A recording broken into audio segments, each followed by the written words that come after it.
Fakultas Teknik Universitas Warmadewa menggelar yudisium ke-58 di ruang Widya Sabha Utama Unwar. Fakultas Teknik Unwar meyudisium 150 orang mahasiswa. Dekan Fakultas Teknik Universitas Warmadewa, Profesor Iwayan Runa menyampaikan, Fakultas Teknik Unwar pada kesempatan ini meyudisium 150 mahasiswa yang terdiri atas 79 mahasiswa teknik sipil dan 71 teknik arsitektur. Dengan tambahan ini, total lulusan Fakultas Teknik Unwar berjumlah 2.277 yang terdiri atas 1.235 alumni teknik sipil dan 1.042 alumni teknik arsitektur. Keberhasilan ini bukan merupakan titik akhir, tetapi awal perjuangan untuk meraih cita-cita. Kerja keras, kerja cerdas dan ikhlas, kerjasama dan etika yang baik akan mendukung keberhasilan nantinya. Lebih baik lagi lulusan dapat membantu pemerintah dalam membuka lapangan pekerjaan. Dimanapun bekerja dan berkarir, alumni Fakultas Teknik Universitas Warmadewa diharapkan terus berkontribusi terhadap Fakultas Teknik Universitas Warmadewa. Data alumni ini sangat dibutuhkan sebagai peningkatan akreditasi prodi dan institusi dengan harapan kedepannya bisa memperoleh akreditasi A atau unggul.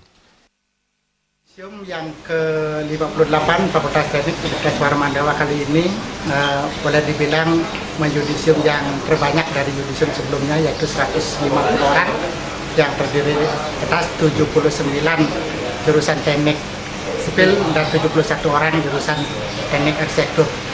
Dari ke-150 orang yang lulus itu 19% lulus dengan predikat cum laude atau ujian. Kemudian dari yang lulus itu pun 80,44% lulus dengan tepat waktu.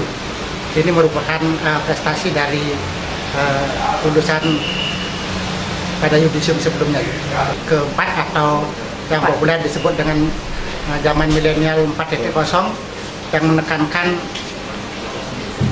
inovasi dan hilirisasi. Untuk itu kita harus bekerja keras di kampus bagaimana caranya berinovasi dari segi tridharma pendidikan tinggi, dan selain itu juga meningkatkan kerjasama baik nasional maupun internasional. Yudisium diisi dengan penyerahan penghargaan kepada mahasiswa yang memperoleh lulusan dengan predikat cum laude. Sebanyak 14 mahasiswa dari jurusan teknik sipil dan 14 mahasiswa dari jurusan teknik arsitektur. Mahasiswa yang memperoleh IPK tertinggi jurusan teknik sipil adalah Anak Agung Ngurahmani Wiyandike Wasudewa dengan IPK 3,80, sedangkan untuk jurusan teknik arsitektur, lulusan terbaik diraih Imade Agus Riyandana dengan IPK 3,88. Mahasiswa yang memperoleh SKK terbanyak untuk jurusan teknik sipil adalah Igusti Nyoman Merte Kepakisan dan jurusan teknik arsitektur diraih Imade Juliarte.